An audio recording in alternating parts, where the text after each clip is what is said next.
HP-nya merek Oten. Alright? Alright.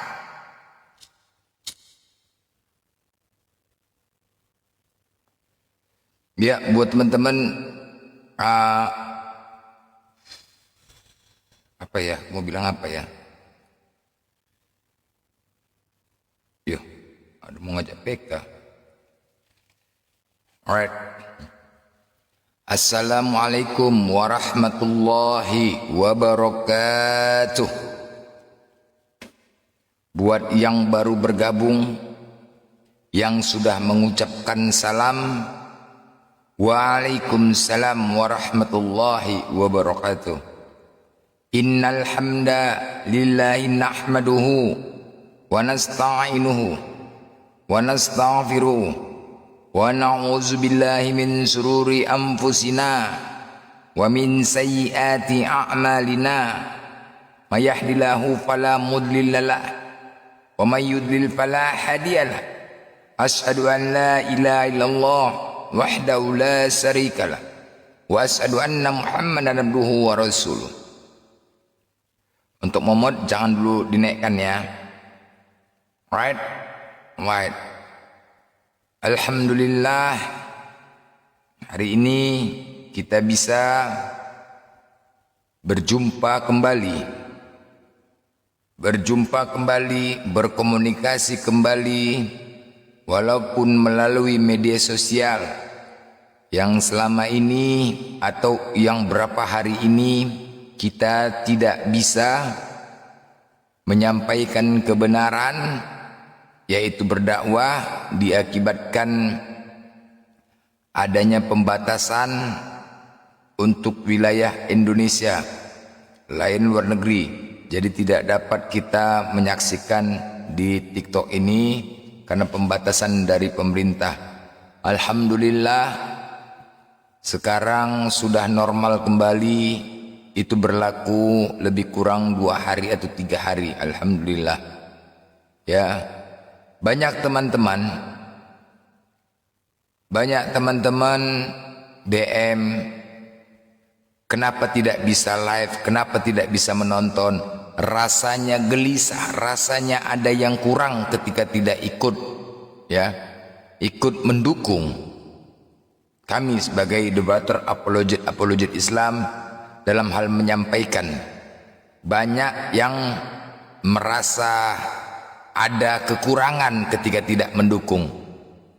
Ini sebagaimana ketika kita melaksanakan sholat, ya, kemudian satu waktu saja kita tidak melaksanakan sholat, ada yang merasa tidak enak, ada yang merasa kurang. Apakah dikatakan iman kita bertambah? Ya. Jadi ketika teman-teman sahabat-sahabatku semuanya ada satu hati yang tidak enak, ada satu hati yang kurang mengganjal ketika tidak nonton, bukan karena apa ya, bukan karena mau melihat, ada perasaan ya, ketika kita tidak melihat satu hari saja menyaksikan diskusi lintas agama ini yang tujuannya adalah untuk mendapatkan ilmu, mungkin banyak pemahaman, mungkin banyak tujuan-tujuan yang lainnya secara pribadi. Ada yang merasa tidak enak, ada yang merasa kurang. Artinya itu iman kita semakin meningkat, iman kita semakin bertambah dengan adanya reaksi-reaksi seperti itu. Alhamdulillah. Artinya apa? Diskusi lintas iman ini nilai positifnya adalah memperkuat iman kita, mempertebal iman kita, dan menambah keyakinan kita di Islam yang selama ini mungkin sahabat-sahabatku semuanya tidak mendalami Islam atau hanya ikut-ikut atau apa. Jadi alhamdulillah dengan adanya ini menambah memperkuat iman kita sebagai umat Islam. Itu yang terpenting ya, ada nilai positifnya. Jangan dikatakan tidak ada nilai positifnya. Dan alhamdulillah Allah masih memberikan kita kesehatan pada hari ini. Alhamdulillah kita masih diberikan nikmat hidup oleh Allah pada hari ini. Ya, yang terkhusus adalah nikmat iman Islam. Karena nikmat inilah yang tidak akan bisa tergantikan dari yang lain. Karena kita tahu sebagaimana mereka itu oten-oten itu longor-longornya, na'udzubillah min dzalik, seandainya kita ada di posisi mereka, pastilah kita juga jadi bahan tertawaan. Merasa sok jago, merasa paling benar, merasa sempaknya koyak, macam lah. Jadi alhamdulillah teman-temannya selalu bersyukur kepada Allah, selalu bersyukur. Enggak henti-hentinya kita bersyukur kepada Allah atas nikmat yang telah kita berikan dari Allah. Itu yang terpenting. Dan kita juga tidak lupa selalu bersolawat kepada baginda Rasulullah sallallahu alaihi wasallam. Allahumma sholli ala Sayyidina Muhammad. Yang kita tahu beliau sangat mencintai kita sebagai umatnya, dan kita berharap untuk diakui sebagai umatnya, menyampaikan sunnahnya kepada saudara-saudara kita dan kepada juga orang-orang kafir. Yang paling terpenting adalah orang-orang kafir ini tidak pernah senang, terutama yang namanya Nabi Muhammad SAW. Mereka itu memiliki sifat iri dan dengki. Kita menjalankan, meneruskan ajaran-ajaran para nabi, menyampaikan kepada umat manusia untuk menuhankan Tuhan yang Esa. Untuk menuhankan Tuhan yang Esa. Siapakah Tuhan yang Esa dan Tuhan yang benar? Yaitu Allah Subhanahu wa ta'ala.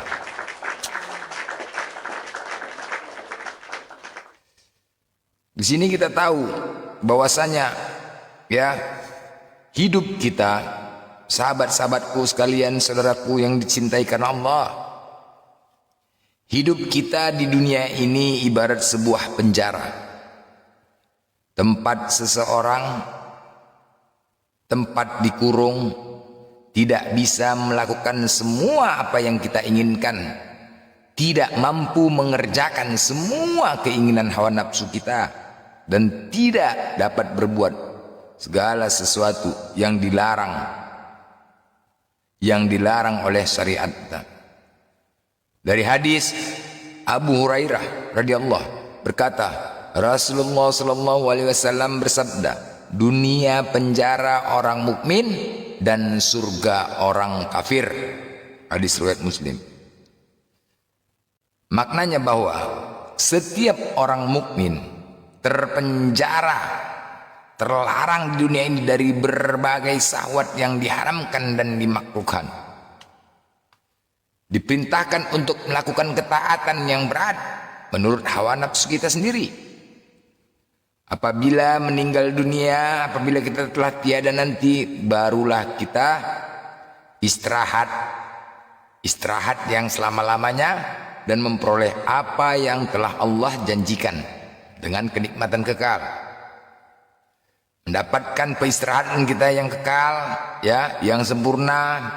Adapun orang-orang kafir, dunia ini diperoleh pada akhirnya hanyalah sedikit kepayahan. Ketika ia meninggal dunia, ia akan mendapatkan siksa yang kekal. Bagi kita sebagai umat Islam, kita akan mendapatkan nikmat yang kekal.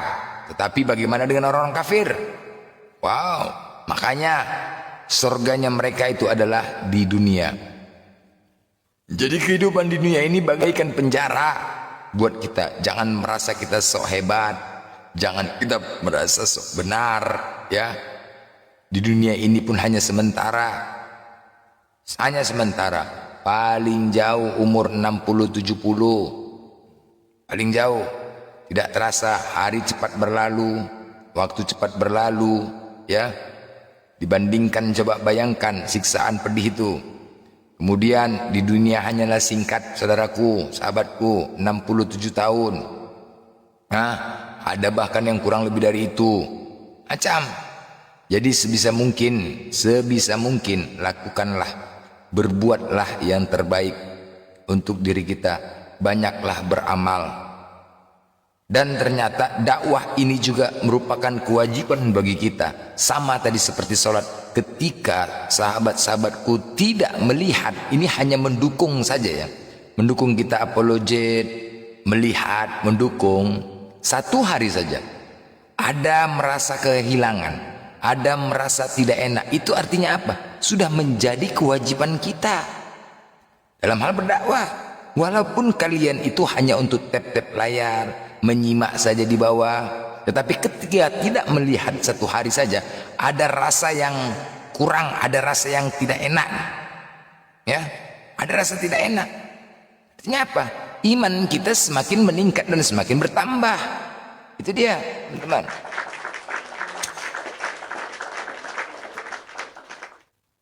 Makanya ketika kita masuk di dalam dunia lintas agama ini adalah kesempatan, ya. Saya mengatakan secara pribadi, kita ini orang-orang pilihan, orang-orang pilihan bagi Allah, ya. Diarahkan hati kita untuk melihat diskusi lintas agama ini, diarahkan kita nih untuk bergabung di sini, ya. Saya rasa kita ini adalah orang-orang pilihan dari Allah. Pergunakan kesempatan itu. Pergunakan kesempatan itu, lakukanlah yang terbaik. Apa yang bisa kita lakukan? Dakwah itu pahalanya sangat besar. Sangat besar. Pahalanya sangat besar. Ketika pendakwah itu terhadap orang-orang kafir, Ustadz dan kiai ulama juga mengatakan bahwasanya resikonya juga sangat tinggi. Ketika resiko tinggi juga pahalanya juga akan mendapatkan lebih tinggi lagi. Nah begitu juga buat saudara-saudariku semuanya, ya. Dakwah inilah wadah. Ini kesempatan saudara-saudariku semuanya, sahabat-sahabat semuanya. Apa bedanya, ya? Apa bedanya para nabi dulu? Dari zaman Nabi Adam sampai Nabi Muhammad SAW, semua para nabi itu menyampaikan kepada orang lain, kepada manusia, dengan cara berjalan kaki. Ketika perjalanan tersebut, perjalanan para nabi bertemu dengan orang-orang yang tidak dikenal, bertemu orang-orang penyembah lain, penyembah Tuhan lain, bertemu berbagai macam orang. Sama ketika kita buka Qomal ini, perjalanan kita jalankan, perjalanan kita terus sampaikan dakwah, silih berganti orang masuk ke dalam Qomal ini, silih berganti. Sebentar masuk orang lain, sebentar tidak, sama. Jadi yang kita lakukan ini meneruskan ajaran para nabi. Ajaran para nabi, sahabat. Dan juga para nabi dulu selalu didukung berdakwahnya. Baik para sahabat nabi, ya, yang mendukung para nabi, mereka juga mengorbankan jiwa raga mengikut para nabi, mengorbankan hartanya, memberikan bagian hartanya untuk berdakwah. Sama. Jadi sahabatku semua, ini kesempatan, inilah wadah. Banyak sahabat-sahabat nabi juga kayak gitu, membantu dakwah para nabi berjalan. Semua itu perjalanan butuh tempat tinggal, butuh makan, butuh ngilangin kan. Nah semua itu disokong, dibantu, semua itu dibantu. Nah inilah wadah kesempatan. Makanya ketika kita masuk ke dalam diskusi lintas agama ini, perhatikan baik-baik, ini kesempatan buat kita. Bisa jadi kita ini adalah orang-orang pilihan dari Allah. 1 hari 1000 tahun lamanya. Bagi Allah diri kita, nyawa kita ini hanya hitungan detik. Bagi Allah hitungan detik. Ingat sahabat-sahabatku ya, bagi Allah hitungan nyawa kita ini, ya, hitungan nyawa kita ini hitungan detik bagi Allah. Sangat-sangat sebentar bagi Allah. Maka dari itu Allah itu maha pengasih lagi maha penyayang. umat Nabi Muhammad mengharapkan umatnya itu masuk ke dalam surga bersama-sama beliau. Karena Nabi Muhammad begitu mencintai kita. Jadi Allah memberikan clue kepada kita ini. Nah, beramallah kau. Bisa jadi, selalu saya katakan, bisa jadi, belum tentu dalam setahun ini, 2 tahun, 3 tahun, kita nggak tahu. Nyawa kita tidak ada yang tahu. Ingat sekali lagi, nyawa kita, ajal tidak ada yang tahu. Kematian tidak ada yang tahu. Itu hak prerogatif dari Allah. Bisa jadi umur sahabat-sahabatku semuanya ini 5 tahun lagi, 7 tahun lagi, 10 tahun lagi, bisa jadi 2 tahun lagi. Allah berikan kesempatan, diarahkan ke dalam diskusi lintas agama ini agar kita mendapatkan pahala, agar tertutup dosa-dosa kita yang lama dari apa yang kita buat sekarang ini. Pergunakan teman-teman, ini kesempatan. Ya, bisa jadi, hey blender, umur kau 5 tahun lagi, 5 tahun, aku tahu apa yang akan kau lakukan dalam 5 tahun ini. Puasa pun kau, puasa sunnah pun kau, sholat tahajud pun kau, belum tentu bisa menutupin kesalahan kau yang dulu. Kuarahkan kau kemari agar kau mendapatkan pahala yang lebih, agar bisa menutup kesalahan-kesalahan kau yang dulu. Nah ini bisa jadi. Hei sahabat-sahabatku, netizen, hei semua yang ada di sini, bisa jadi umur kita 4 tahun lagi, 5 tahun, 10 tahun lagi. Bisa jadi, 10 tahun lagi umur kita. Bisa jadi dalam 10 tahun ini, ketika kita melakukan yang terbaik, amal ibadah, puasa, zakat, sedekah, tahajud, sholat, bisa jadi dalam 10 tahun ini kita lakukan pun itu belum tentu bisa menutupin kesalahan-kesalahan kita yang dulu. Kita nggak tahu. Allah Maha mengetahui. Jadi ini kesempatan bagi kita. Lakukan apa yang bisa kita lakukan. Ini wadah, ini kesempatan. Ya, buat teman-teman, jadikan ini untuk memperkuat iman. Jadikan ini silaturahmi persaudaraan bagi sama muslim. Itu yang terpenting. Jangan justru menambah dosa buat kita semua di sini. Banyak-banyaklah mengamatin, banyak-banyaklah mendengar. Ketika ada tapingan, ketika kita mau mengomentar, perhatikan dulu, pikirkan dulu sebelum kita typing mengomentar, pikirkan dulu. Itu yang terpenting. Kenapa? Banyak kali framing-framing dari Oten ini yang kita hadapi ini orang longor, bukan orang pintar, orang longor. Salah satunya apa? Mengendalikan emosi. Waduh. Kita juga punya proses Kita juga punya proses. Setiap manusia itu berproses untuk menghadapin. Ini mengontrol diri. Menghadapin orang-orang kayak longor-longornya Oten ini. Emosi nggak? Emosi lah. Wajar, kita manusia bos. Manusia wajar. Nggak usah kan dia menghujat. Ketika kita diskusi saja sama dia, kita emosi. Kita emosi kan. Tetapi selagi dia tidak menghujat, nggak perlu kita juga harus maki-maki dia. Nggak perlu harus maki-maki dia. Nah di sini sesuai dengan temanya kita buat. Apakah umat Kristen keturunan iblis? Itu dia.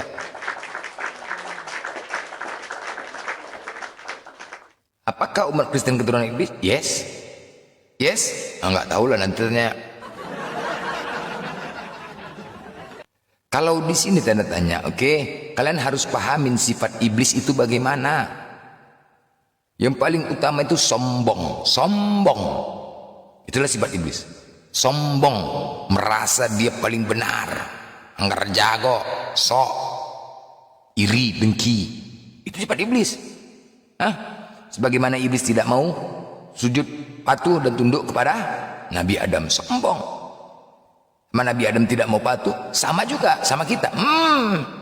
Maukah mereka mendengarkan omongan kita? Enggak mau. Yang ada di pikiran mereka, hey, Kami duluan ada ya. Kristen, bukan klan. Entah kapan pula Kristen ada, kan enggak aja. Yang ada di dalam hati mereka itu selalu iblis. Kami duluan ada. Jangan kau pikir kau agama terakhir saja kau. Banyak kali gaya kau. Hah? Sok mengatur-ngatur kami yang duluan ada. Berarti kami lebih berpengalaman daripada kau Islam, Muslim. Kami lebih berpengalaman Muslim. Jazakallah khair. Kami lebih berpengalaman. Jangan banyak kali kau mengatur-ngatur kami. Jangan kau menasihatin kami. Belum ada apa-apanya kau. Kami duluan ada. Ketika ditanya Nasrani itu apa, Ten? Macet. Macet dia. Ten Nasrani itu apa? Macet. Kami duluan ada. Yang kami duluan ada itu apa? Hah? Kristen atau Nasrani? Ketika kalian ditanya apakah Nasrani dan Kristen sama? No jawabnya. Tidak. Jadi kenapa kepedean kali kau? Kristen itu kapan diciptakan? Di mana ada tertulis di dalam Bible kau itu Katolik, Protestan? Nah itulah. Tetapi karena apa? Karena memiliki sifat iblis seperti itu. Nggak peduli dia. Mau apapun kau bilang nggak peduli kami. Yang penting kami duluan hadir dibanding kau. Jadi kau jangan macam-macam. Jangan macam-macam kau. Jangan kau nanti ya. Jangan macam-macam kau. Itu aja cuma. Jangan macam-macam kau. Itulah dia. Kami duluan ada.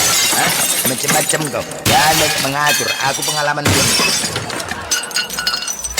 Kami lebih berpengalaman. Seharusnya kami yang banyak menasihatin kau Muslim. Ini kau pula lagi menasihatin kami. Hei, kitab kami duluan ada itu.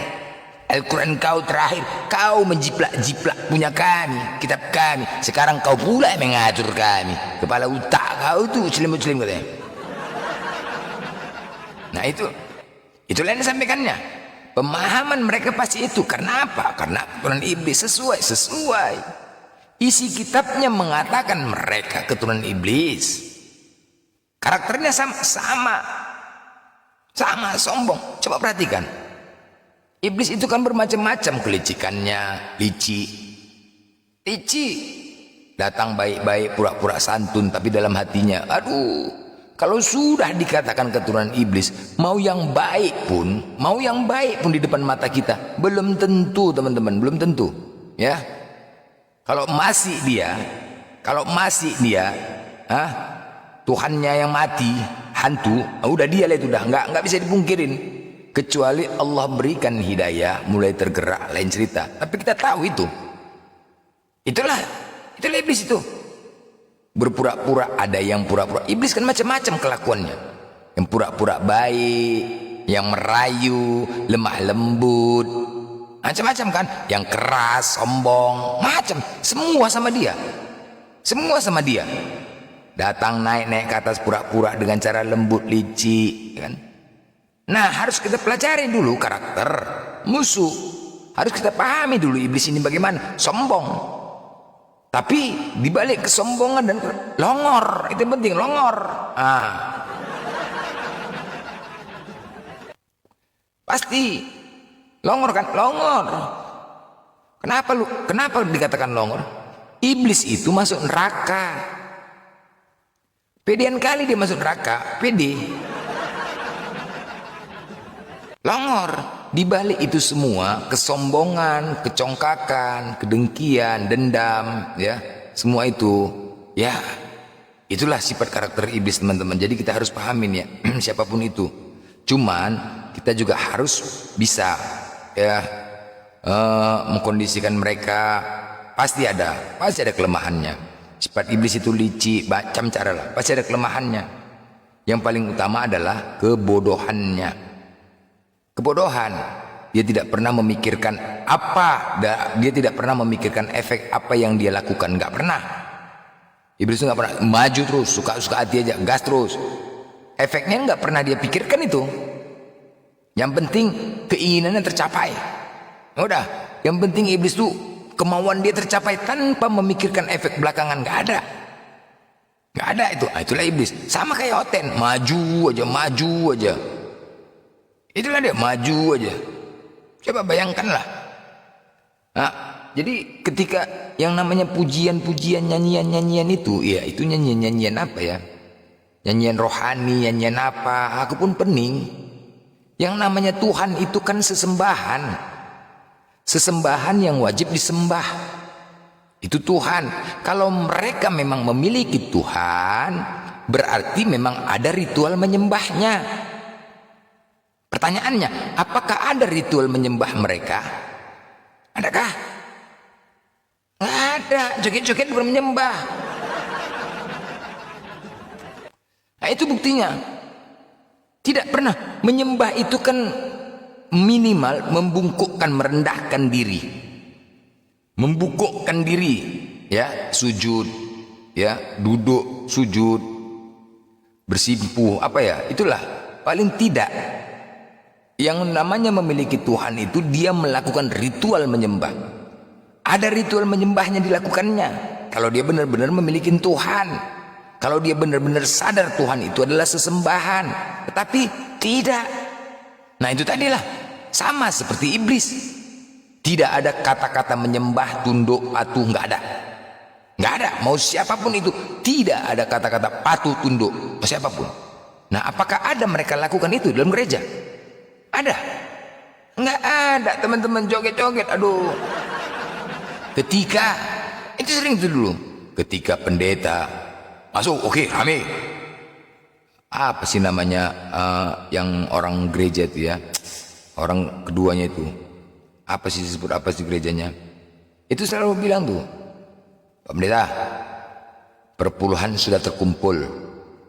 Hari ini perpuluhan lebih baik daripada minggu kemarin. Lebih banyak daripada minggu kemarin. Oh iya ya.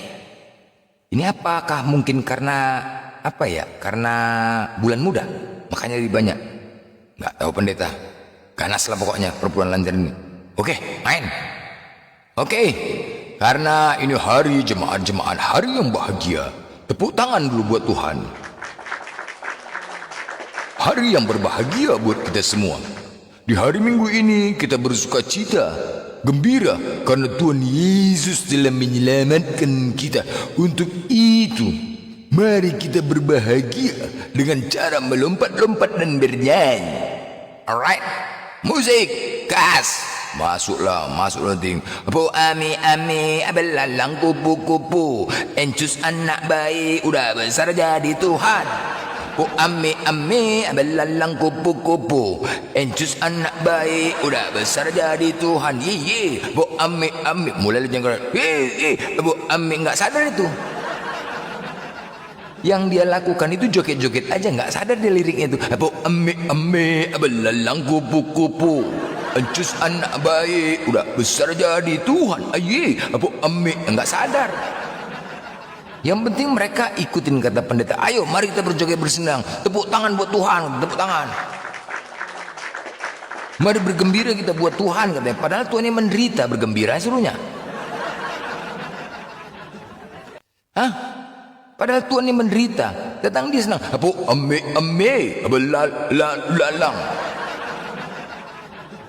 Nah itu ketika gembira. Kalaupun suaranya, oke mari joget. Oh ame belalang kupu-kupu. Encus anak baik udah besar jadi Tuhan.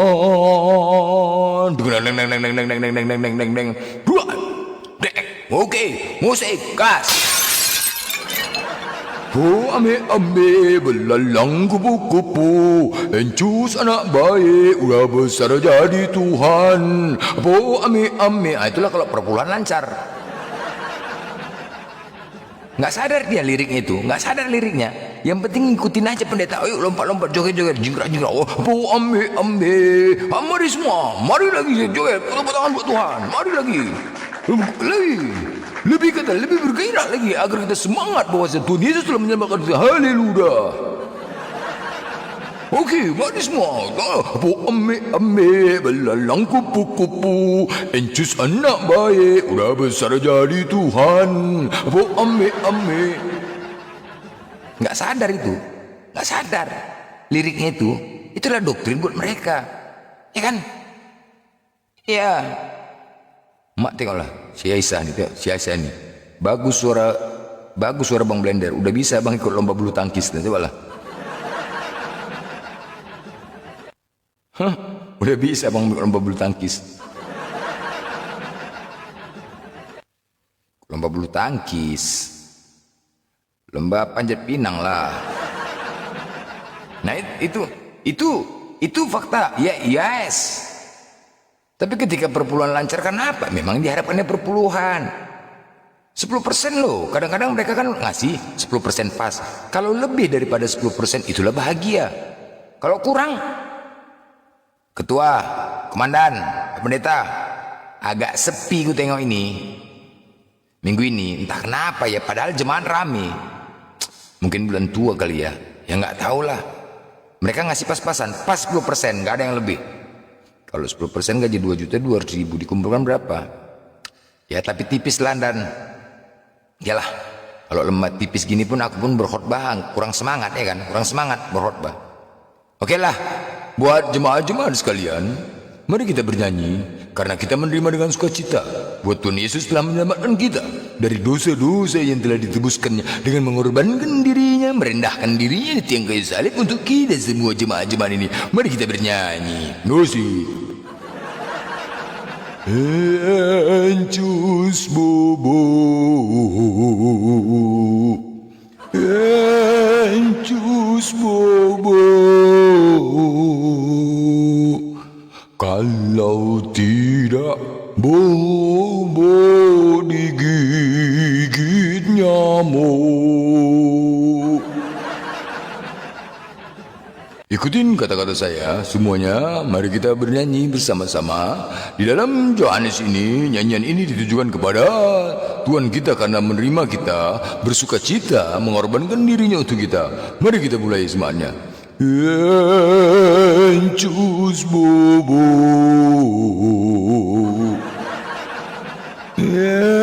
encus bobo. Orang pun yang dengar, ih liriknya apa ini? Betul nggak nih? Betul nggak nih? Udah jangan banyak kali lirik, nyanyi terus. Kalau tidak bobo digigit nyamuk.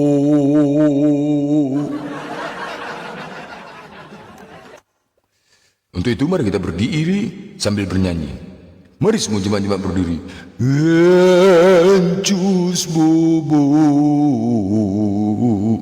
encus bobo, kalau tidak bobo obat anti nyamuk habis. Obat anti nyamuk sekarang sudah habis.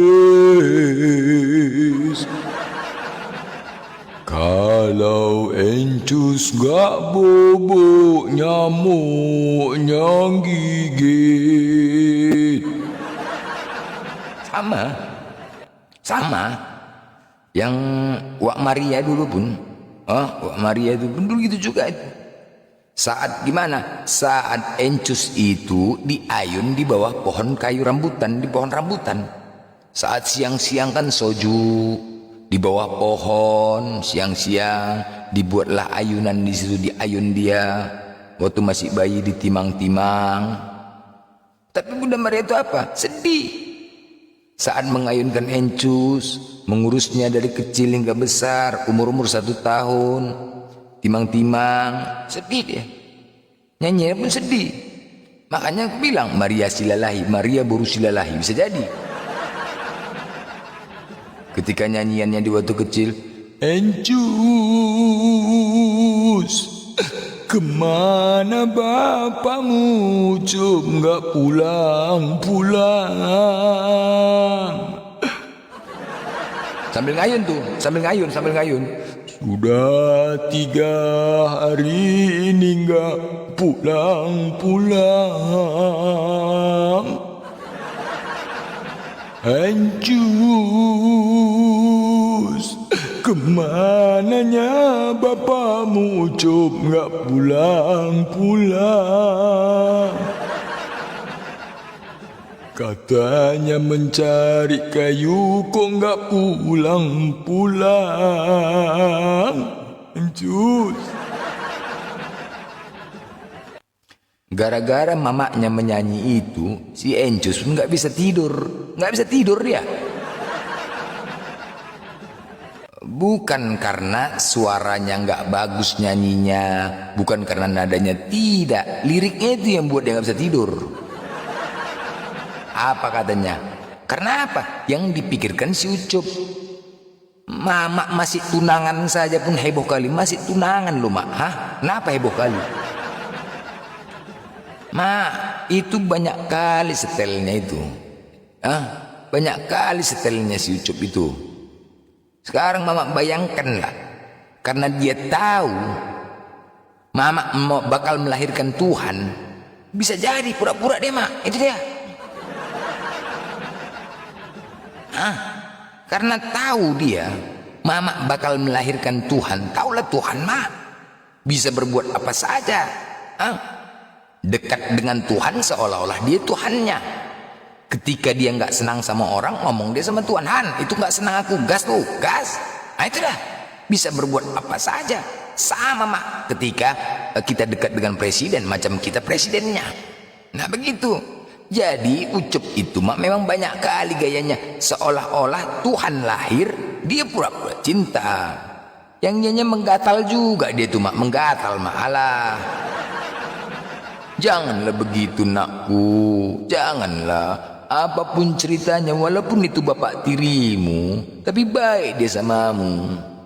Memang mak, baik dia karena apa? Bisa jadi. Cuma mama pikirkanlah mak. Yang aku nggak habis pikir mak, yang aku nggak habis pikir lah mak ya. Kenapa lah mama dibiarkannya lahir di kandang domba di atas palungan? Aduh mak, cemananya itu. Laki-laki macam apanya itu mak? Laki-laki macam apa? Jadi kayak mana lagi Encus? Begitu keadaannya sudah saat itu. Masih ada tempat-tempat lain mak. Kalau mama kandang domba itu menurut mama bagus, mama pun tak apa, mau saja mama lahir kandang domba. Hajat pukul, kenapa congornya itu? Ketika mama disuruhnya di kandang domba, apa tanggung jawabnya sebagai suami itu mak? Kalaulah mak, kalaulah aku pun nggak tahunya aku mak lahir di kandang domba di atas palungan. Udah bisa aku bayangkan palungan begitu sempitnya. Berarti bayiku ini kecil kali mak. Palungan itu seberapa lah besarnya mak? Udah bisa aku bayangkan di atas palungan. Cemana lah mama itu? Jadi mama taruhlah palungan itu di bawah punya mama itu ya, pas mau keluar ya. Dan mana palungan? Mama taruhlah di situ ya. Begitu keluar aku langsung nyemplung ke palungan, plung katanya gitu, mak ya gitu. Aku pun mak, karena nggak tahunya aku mak. Kalau aku tahu, aku lahir di kandang domba, bertahan aku. Mau sekuat apa mama ngeden, enggak, aku tahan. Aku pegangan kuat. Iya, mau sekuat apapun mama ngeden biar aku keluar. Ku pegang apa yang ada, ku pegang dalam badan mama tuh. Biar aku nggak bisa keluar, nggak mau aku di kandang domba lahirnya. Iya, karena nggak tahunya aku mak, karena nggak tahu. Kalau tahu mak, nggak akan keluar aku dari punya mama nih, nggak akan keluar. Bertahan aku di sini, bertahan. Biar aku bertahan di dalam. Entah apa yang ku pegang, menggantung aku dari jantung mama yang ada urat-urat nadi mama itu ku pegangin. Atau ku ganjal pakai kakiku, nggak keluar aku mak, pakai kakiku tahan. Biar capek mama mengeluarkan ngeden pun nggak akan keluar aku, bertahan aku, nggak mau aku. Masa pula di situ lahir di kandang domba, apanya mama ini Iya nakku, tapi memang itulah ada takdirmu. Dan makanya nggak usah mama mikirkan si Ucup itu mak, banyak kali gayanya itu mak. Becewek kurasa dia ini mak, ya kan? Jangan begitulah nakku. Ya jadi gimana? Udahlah tidurlah kau nak, tidurlah nak, tidurlah biar mama ayo lagi tidur. Iya tapi mama janganlah pula nyanyi itu mak. Jadi nyanyi apa lagi? Nyanyi apa? Ting tang ting tang ting nak, tang ting taka ting tang ting nak, tang ting taka ting tang ting ancus bunda ini nak, ancus bunda ini. Ancus bunda ini anak baik budi bunda udah besar jadi Tuhan. Nak baik budi, encus anak baik sudah besar jadi Tuhan. Encus anak baik sudah besar jadi Tuhan. Encus baik budi, jangan nakal-nakal. Encus anak baik sudah besar jadi Tuhan. Lebih bagus mama nyanyi itu. Udah mana kompengmu nak, kompengmu mana nak kompeng. Ambil kompeng kan. Tuhan berkompeng kayak gitulah. Tuhan bayi tidak bisa melakukan apa-apa. Aduh gila kali ya. Memang secara akal ya nggak. Aduh kita belum bicara masalah akal, mana dikatakan nggak masuk akal ya. Masuk akal nggak masuk akal. Masuk akal nggak masuk akal. Nggak masuk akal itu nggak masuk akal. Gelas tiba-tiba berubah menjadi pulpen, nggak masuk akal. Itu kan cerita nggak masuk akal kan. Dan kalau sudah tidak masuk akal nggak mungkin dibahas. Akal kita pun nggak sampai, bisa gila. Makanya benar, isi kepala mereka kosong semua isi kepalanya kosong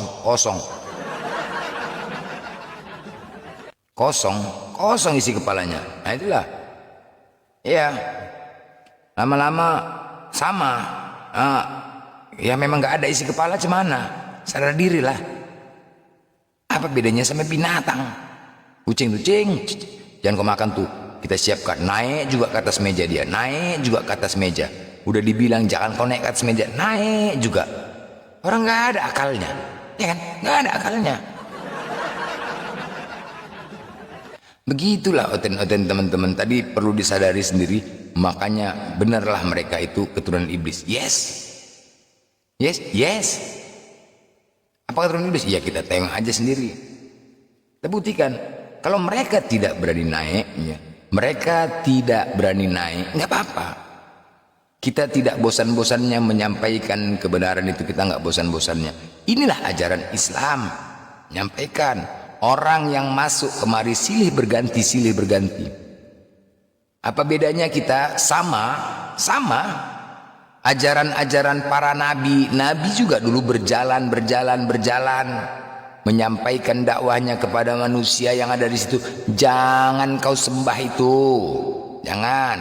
Dan nabi juga menjumpai orang-orang yang berganti, orang-orang yang berbeda, orang-orang yang memiliki sifat-sifat dan karakter-karakter berbeda.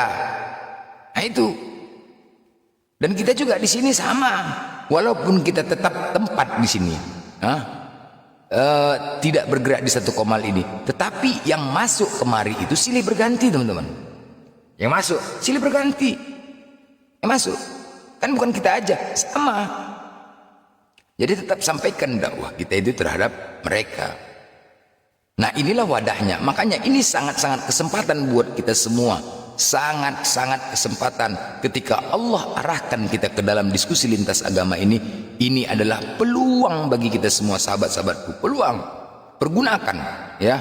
Pergunakan kesempatan ini. Bisa jadi kita ini orang-orang pilihan dari Allah. Bisa jadi. Ingat, nyawa kita sedetik bagi Allah itu sedetik. Nggak sebanding 1 hari 1000 tahun, berarti hitungan detik. Ya, nyawa kita hitungan detik bagi Allah. Sebentar kau mati. Nah, diberikan karena Allah Maha baik, Allah Maha pengasih, Allah Maha penyayang. Allah sangat sayang sama kita, sangat sayang. Ketika kau menyayangin anak-anakmu, pasanganmu, jauh Allah lebih sayang dibanding kita menyayangi pasangan.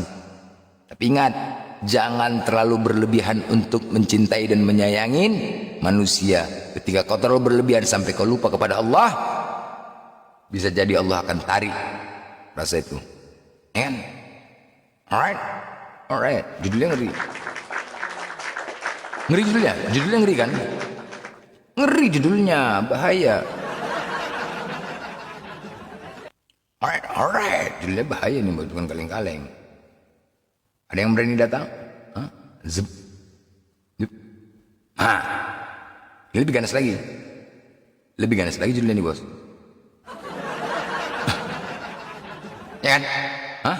Lebih ganas lagi kan? Ini lebih ganas lagi judulnya.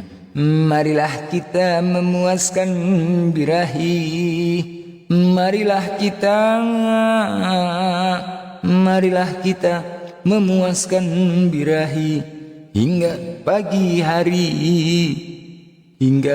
hari dan bersama-sama menikmati asmara.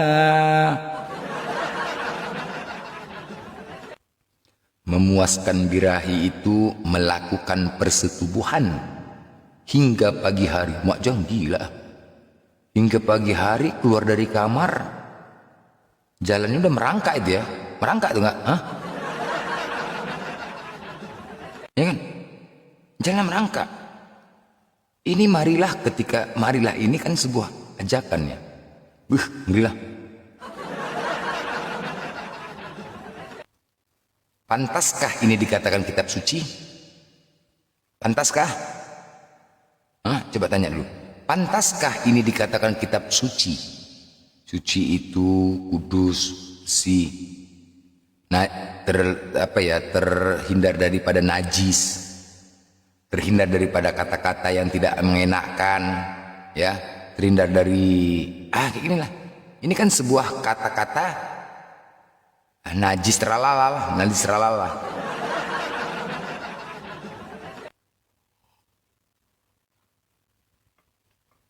Ya, najis terlalala. Ya ini, iya kita sadar ini sebuah gak ngerti lah aku dah. Tanya sama Otennya. Oten, tolong kau tanggapin isi Bible ini, ya, yang menurut kami kitab suci itu suci. Artinya agar ini bisa menjadi perbandingan antara Al-Quran dan Bible-mu yang juga sama-sama disebut kitab suci. Sama-sama kitab suci. Mengenal Tuhan berdasarkan dari kitab suci masing-masing. Semua memiliki Tuhan masing-masing, ya. Mengenalnya berdasarkan kitab suci masing-masing. Ayo kita uji. Ini dulu. Mari kita uji. Karena Tuhan kita satu. Tuhan kita cuma satu, bukan dua. Pertanyaannya, Tuhan siapakah yang satu itu dan benar itu? Tuhan Islam, Tuhan Kristen, Tuhan Buddha, nggak salah sana. Apakah Tuhan Kristen atau Tuhan Islam? Mari kita uji, itu dia. Kita uji kebenaran itu. Berdasarkan apa? Kitab. Kitab mana yang benar? Pasti di antara dua ini kan, pasti salah satu Tuhannya salah, bukan Tuhan sebenar-benarnya. Salah satu kitabnya salah, bukan kitab sebenarnya. Kan tinggal gitu aja. Kalau kitabnya salah, bukan kitab sebenarnya, ya udah jelas. Berarti KO tidak pantas dikatakan Tuhan benar. Nah, ini aja. Mari kita uji untuk membuktikan kebenaran, karena tujuan kita adalah agar kita sama-sama masuk surga sama-sama. Kalian juga uji kami. Jangan kalian saja mau masuk surga, ajak kami lah. Masa kalian saja mau masuk surga? Walaupun surga kalian itu katanya ada perang naga, nggak apa-apa lah. Ajak Ten. Ajak dong. Ya. Tolong diajak-ajak. Kita membuktikan. Kalau misalkan diuji, ini saja sudah salah ya. Kitab suci itu tadi suci itu disebut ya terbebas dari najis. Terbebas dari, ya, suci itu kudus lah. Seperti mungkin kayak anak bayi ya. bersih, suci, terbebas dari najis, terbebas dari kata-kata tidak baik. Nah itu, walaupun dikatakan perumpamaan kita nggak ngerti lah, tapi sebuah kata yang kita bahas, sebuah kata yang menyatakan dia itu suci atau tidak. Mari Ten.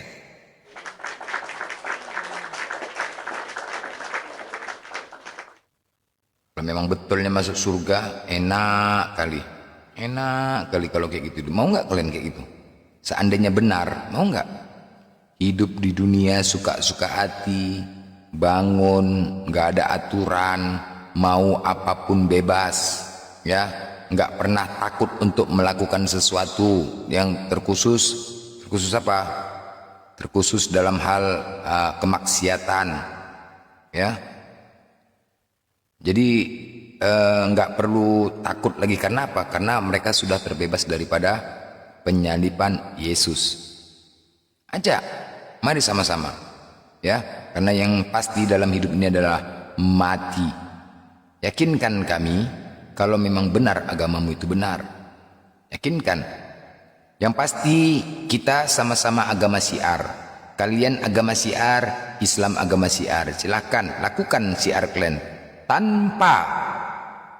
tanpa menggunakan atribut-atribut agama lain. Itu yang penting, ya. Silakan tenoten, silakan lakukan, gentle sedikit, lakukan agama syiar, semua agama syiar lakukan, kalau kalian lakukan, tapi jangan pernahlah menggunakan atribut-atribut agama lain. Demi untuk apa? Apakah kami pernah menggunakan salib di sini? Apakah pernah kami menggunakan gereja?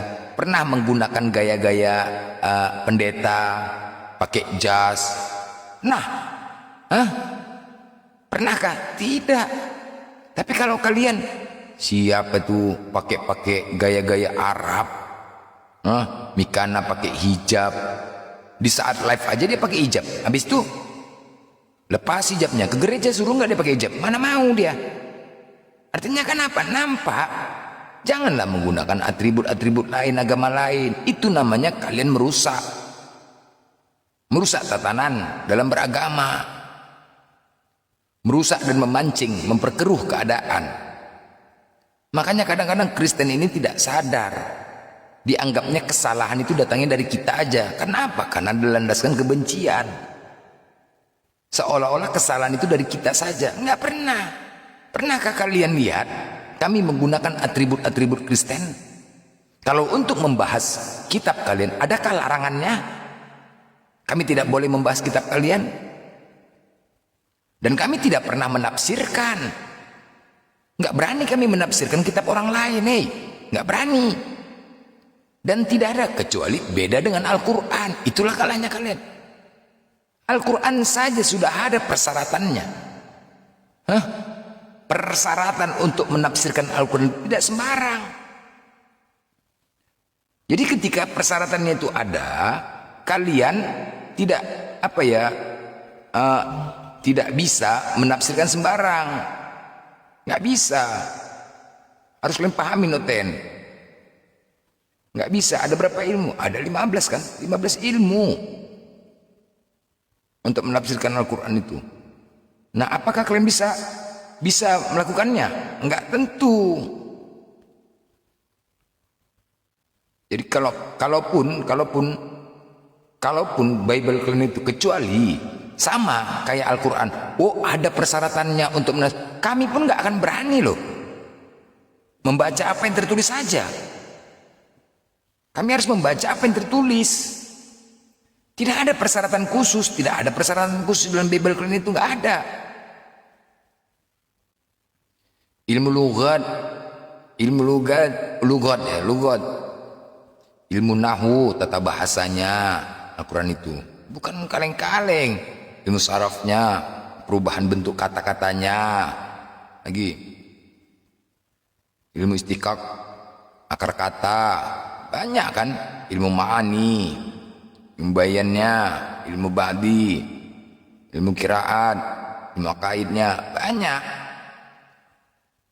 Usul fikihnya lagi. Enggak bisa sembarang. Nah, apakah kalian sudah memenuhi kriteria seperti itu? Bukan kami melarang, ikutinlah. Karena yang kalian bahas kitab orang lain. Artinya harus apa? Ya, nggak bisa juga sembarang. Kami wajib lah. Nggak bisa juga kau sembarangan menafsirkan kitab orang lain.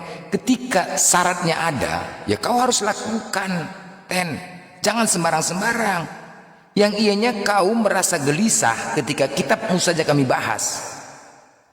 Kau nggak terima ketika hanya kami membahas kitabmu, makanya kau coba-coba membahas kitab kami. Kalau sudah sempurna itu nggak perlu dibahas, Al-Quran itu sudah sempurna.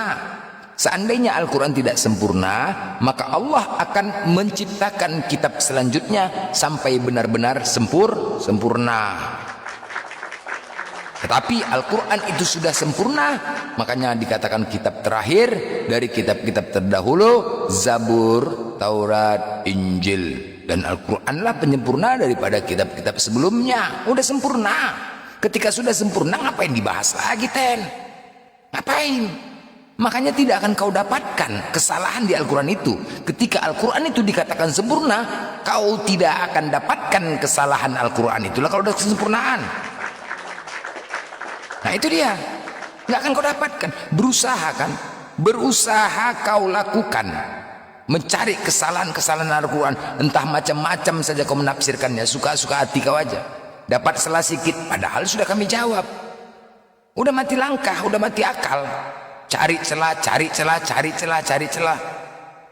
Artinya yang kalian cari pun celah kesalahan-kesalahan daripada ayat. Oh tidak, kan berulang terus kan, apalagi berusaha. Beda ketika kita suruh baca bahasa Al-Qurannya, nggak bisa kok menseret macet kan, karena udah sempurna. Karena kesempurnaan Al-Quran itu tidak mudah digoyahkan, karena kesempurnaan Al-Quran itu tidak mudah dilemahkan. Nah itulah Al-Quran. Karena kau sudah mati langkah itu tadi, karena apa? Dan iblis itu udah mati langkah, akhirnya apa? Penghujatan terjadi karena sudah mati akal, mati langkah untuk menafsirkan Al-Quran. Nggak ada. Kalau sudah sempurna nggak perlu lagi dibahas, kau tunjukkan saja. Nah ketika kau tidak bisa menampilkan kesalahan Al-Quran, ketidaksempurnaan Al-Quran itu, kau sadar diri.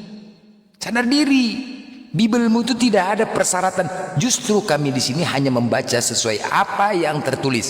Karena apa? Bibelmu itu bahasa Indonesia. Tidak ada teks originalnya di situ, nggak ada. Bahasa Indonesia ditulis. Bahasa Indonesia kan. Justru Yesus mengatakan, jangan kau menambahi dan mengurangi firman Tuhan. Jangan ada kau katakan, kalian sendirilah penghujat. Kalian sendiri, bukan. Kami hanya meluruskan, menyampaikan kepada kalian, hei, janganlah kau seperti itu, Yesus kan mengatakan tidak boleh menambahi dan mengurangi. Kenapa kau tambah-tambahin? Ini kau atau kami pengikut Yesus sebenarnya ini? Yang pengikut Yesus itu kami atau kau, Ketika dikatakan tidak ada Bani Israel rohani, kalau udah mentok Bani Israel rohani, aduh rohani,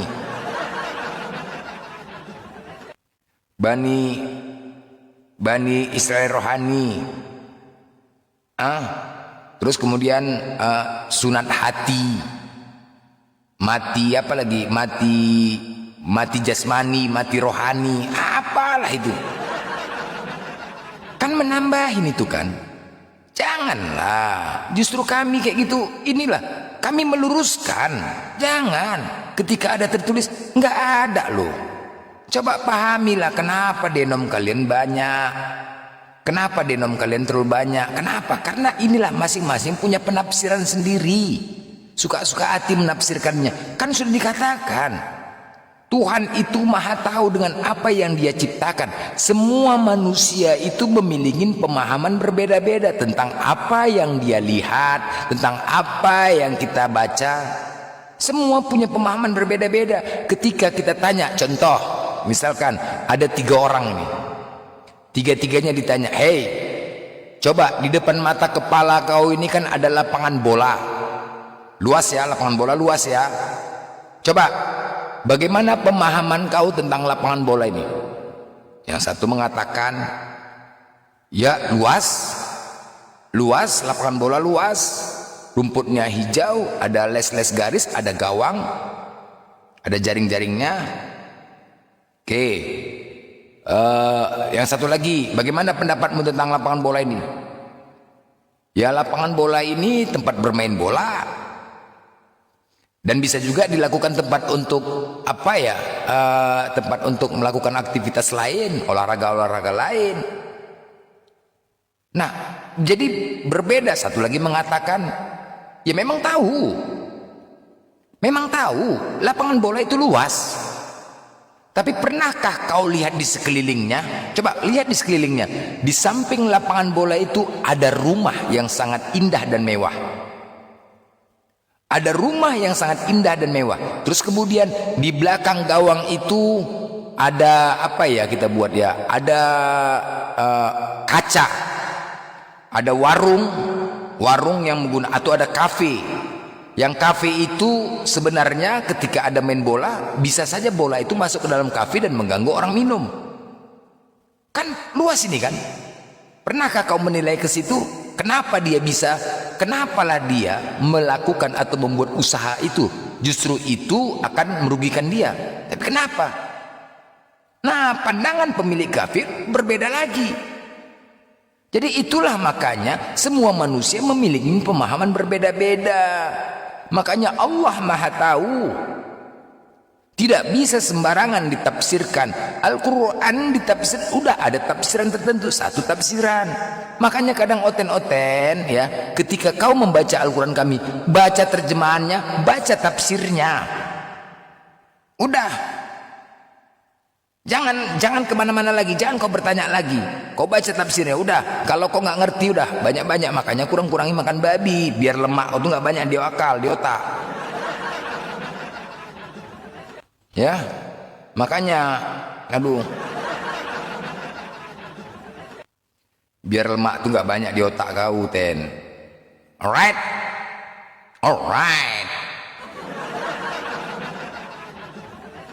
Kau Warinasari dari tadi gelisah aja kau. Apa tema ku ganti? Kau gelisah. Kok macam seolah-olah oten kau gelisah. Kok macam oten gelisah? Kalau oten ini ya begitu sajalah. Taunya cuman menghina, menghujat, typing di bawah. Itu saja taunya. Kadrun. Selamat pagi Kadrun. Kadrun katanya kan.